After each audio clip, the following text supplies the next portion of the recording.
کہنے والے chief justice کو کی سامنے مذمت کی، جنہوں نے ان کے ساتھ درخواست کی کہ اس کی مذمت کریں. ان کے جتنے قائدین تھے، جب ان سے میڈیا نے سوال کیا کہ اس کی مذمت کریں تو کسی نے مذمت نہیں کی، کیونکہ جب اس پورے واقعے کی منصوبہ بندی زمان پارک میں عمران خان کے حکم پہ، عمران خان کی قیادت میں اور عمران خان کے آئیڈینٹیفائی کیے ہوئے اہداف کے اوپر امپلیمنٹیشن ہوگی تو اس کی کون مذمت کرے گا؟ اگر عمران خان صاحب وضاحتیں پیش کر رہے ہیں اور یہ وہ شخص ہے جس کی پوری سیاست انتشار، فساد اور ملک کے خلاف سازش اور دشمنی ہے، پوری سیاست. آپ ان کا پورا کانڈکٹ دیکھ لیں، ڈی چوک پہ قبریں کھودنے سے لے کر، سپریم کورٹ کے باہر گندے کپڑے لٹکانے سے لے کر، سول نافرمانی، او اے آئی جی پولیس کے سر پھاڑے گئے، یہ ڈی چوک کی کہانی ہے. اور اس وقت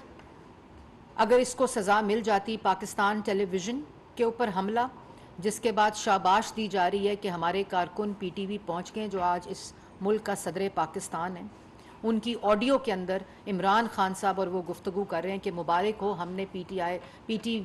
وی کے اوپر حملہ کر لیا اور پی ٹی وی کو تباہ کر دیا. یہ وہی شخص ہے جو آج وضاحت کہتا ہے کہ میری پوری سیاسی تاریخ امن اور پیسفل سیاست کے اوپر مبنی ہے. پاکستان کی عوام وہ مناظر بھول گئی ہے جب اس ملک کے اندر ترقی آ رہی تھی، سی پیک آ رہا تھا، چائنیز پریزیڈنٹ آ رہا تھا، اس ملک میں روزگار مل رہا تھا، آئی ایم ایف کا پروگرام مکمل ہو کر ملک کی معیشت کو استحکام مل رہا تھا محمد نواز شریف وزیر اعظم کے ہوتے ہوئے. اس وقت یہ قبریں کھود رہا تھا ڈی چوک کے اوپر، اس وقت یہ پارلیمنٹ کے اوپر لعنت بھیج رہا تھا، اس وقت کہتا تھا میں فلانی تاریخ کو ملک بند کر دوں گا، وہ شاہراہ بند کر دوں گا، وہ شہر بند کر دوں گا. جو اس کو روکتا تھا، او آئی جی میں تجھے نہیں چھوڑوں گا، میں اور پولیس والوں کے سر پھٹوائے، لوگوں کے سر پھٹوائے. یہ شخص کہہ رہا ہے کہ میری پوری سیاست بڑی پرامن ہے. اور واقعی یہ شخص یہ سمجھتا ہے، یہ ٹھیک کہہ رہا ہے. عمران خان یہ سمجھتا ہے، یہ فورن ایجنٹ فتنہ یہ سمجھتا ہے کہ یہ سب کچھ کرنا جو ہے وہ بڑی پرامن سیاست ہے. اور اس کے بعد آج وضاحتیں یہ کہہ دے رہے ہیں کہ یہ جو کچھ 9 مئی کو ہوا یہ انہوں نے نہیں کرایا، یہ ایجنسیز نے کرایا ہے. تو عمران خان صاحب سے سوال یہ ہے کہ مراد سعید جن کی آڈیو اور پیغامات عوام نے سنے، کیا وہ ایجنسی کے بندے ہیں؟ کیا یاسمین راشد صاحبہ اور اعجاز چودھری صاحب جو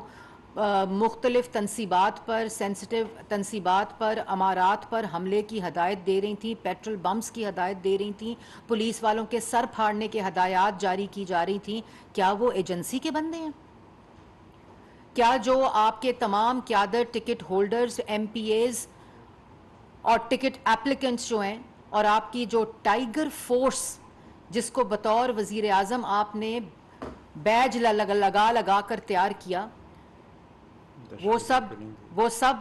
جب 9 مئی کو دہشت گردی کر رہے تھے اور احکامات دے رہے تھے اور سینسٹیو تنصیبات کے اوپر، لوگوں کے گھروں کے اوپر، ہسپتال، سکول، مسجد، جانور منڈیاں جلا رہے تھے، شہیدوں کی اور غازیوں کی یادگاروں کی بے حرمتی کر رہے تھے، سکول جلا رہے تھے، تو کیا وہ سارے کے سارے ایجنسیوں کے لوگ تھے؟ کیا آپ کو لگتا ہے کہ یہ بات سب مان لیں گے آپ؟ اور دوسری بات، آپ کا تو وتیرہ رہا ہے کہ ملک جلاؤ گھیراؤ کی سیاست، فورن فنڈنگ کے ذریعے ملک کے خلاف سازش کرنے کی سیاست جو ہے وہ تو آپ نے اعلانات کیے ہوئے ہیں. آپ جس دن زیر حراست تھے، آپ کو سپریم کورٹ کی مہمان نوازی میں پولیس لائن گیسٹ ہاؤس سے جب اسلام آباد ہائی کورٹ لایا جا رہا تھا، آپ نے عدالت کے کمرے کے اندر سے کہا تیار ہو جاؤ، اور اگر مجھے گرفتار کیا تو جو 9 مئی کو ہوا اس سے زیادہ رد عمل آئے گا. تو آپ کے منہ سے کیا ایجنسی بول رہی تھی؟ یہ تو آپ نے خود باتیں کی ہوئی ہیں کہ جلا دو، رکاوٹیں ہٹا دو، پولیس والوں کو مارو. اور جب آپ خود وزیر اعظم کی کرسی پہ تو آپ یہی کام کرتے تھے. آپ سے اگر کوئی آپ کی کارکردگی پہ سوال کرتا تھا تو وہ اس میڈیا والے کی پسلیاں ٹوٹتی تھیں، ناک کی ہڈیاں ٹوٹتی تھیں، آپ کو میڈیا کے لیے پریڈیٹر کہا گیا، آپ نے ساری کی ساری سیاسی مخالفین کو سزائے موت کی چکیوں میں اس لیے بند کیا تھا کہ آپ سے کوئی سوال نہ پوچھے۔ اور آج جو 9 مئی کو آپ نے کیا وہ کسی دہشت گرد نے کبھی نہیں کیا۔